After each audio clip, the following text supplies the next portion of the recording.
ప్రభుత్వం ప్రభుత్వం అంటే ఏమిటి? అధికారాన్ని దుర్వినియోగం చేయడమా? నియంతృత్వ విధానాలు అనుసరించడమా? నిరంకుశంగా వ్యవహరించడమా?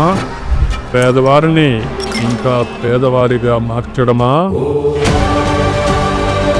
రాజ్యాంగం ఎంత మంచిదైనా దాన్ని అమలు చేసేవారు మంచివారు కాకపోతే అది చెడ్డదిగా నిరూపించబడుతుందని డాక్టర్ బిఆర్ అంబేద్కర్ గారు పేర్కొన్నారు. నారా చంద్రబాబు నాయుడు అనే నేను గత ప్రభుత్వంలో ప్రజలు విధ్వంసాన్ని మాత్రమే చూశారు. కానీ 365 రోజుల మన మంచి ప్రభుత్వంలో పెట్టుబడులు, ప్రారంభాలు, సంక్షేమ కార్యక్రమాలతో ప్రగతి వైపు పయనిస్తున్నాం. నేను మీకు ఒక వాగ్దానం చేశాను. ఊపిరున్నంత వరకు దానికి కట్టుబడి ఉంటాను. ప్రజల చేత ఎన్నుకోబడ్డాం. ప్రజల కొరకు మాత్రమే పనిచేస్తాం. అది మా ప్రభుత్వ విధానం.